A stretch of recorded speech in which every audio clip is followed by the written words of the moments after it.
পথে বলাগড় নামক স্টেশন।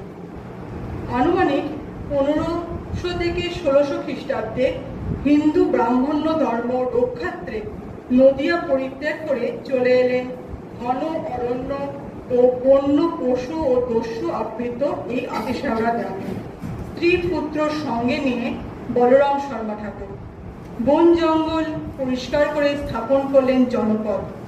বাসগৃহের নিরাপত্তার জন্য চারদিকে গড় খনন করলেন। তাই থেকেই তার নামে সেই স্থানের সঙ্গে যুক্ত হয় বলরামগড় অর্থাৎ বলাগড়। তারপর ধীরে ধীরে বসতি হতে থাকে, বৈষ্ণব ধর্মের মানুষের আখড়া তৈরি হয়। তবে জেলে, গোস্বামী, নাপিত, তাঁতি এবং বিভিন্ন সম্প্রদায় নিজ নিজ পল্লীতে বসতি স্থাপন করেন। একদা নদিয়া জেলার কুলাবিনগরের মুস্তাফি উপাধিপ্রাপ্ত ঔরঙ্গজেবের থেকে প্রাপ্ত হয়েছিলেন অনন্তরাম এবং তার ভ্রাতা রঘুনন্দ মিত্র মুস্তাফির আগমন ঘটে। তৎকালীন বাঁশবেড়িয়ার রাজা রঘুদেব রায়ের নিকট হইতে 1708 খ্রিস্টাব্দে আটিশাওড়া গ্রাম এবং 75 বিঘা জমি লাভ করে।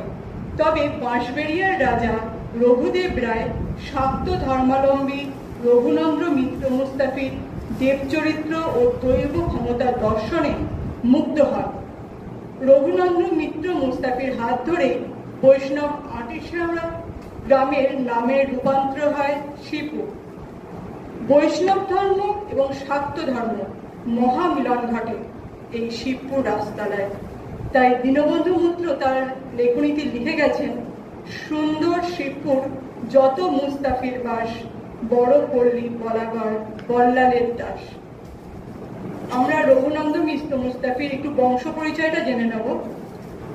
কুলাবিনগরে থাকাকালীন রামেশ্বর মিত্র মুস্তাফি ঔরঙ্গজেবের কাননজ্ঞ হিসাবে মন জয় করেছিলেন এবং খুশি হয়ে তিনি তাকে সোনার পিঞ্জর দান করেন। রামেশ্বর মিত্র মুস্তাফির 10টি পুত্র এবং 1টি কন্যা ছিল। কায়স্থকারিকায় তাদের লিখিত পুত্রদের নাম রঘুনন্দন, তিনি জ্যেষ্ঠ পুত্র ছিলেন, এবং পরে যে ভাইয়েরা ছিল রামরাম, বিনোদরাম, অনন্তরাম, কৃষ্ণরাম, মুকুন্দরাম, শ্যামরাম, মুক্তিরাম, শিবরাম ও কন্যা মহামায়া। 1707 থেকে 1708 খ্রিস্টাব্দ নাগাদ সম্ভবত রামেশ্বর মিত্র মুস্তাফি পরলোক গমন করেন। নিয়ম অনুসারে জ্যেষ্ঠ পুত্র রঘুনন্দ মিত্র মুস্তাফি মুর্শিদাবাদের নবাবের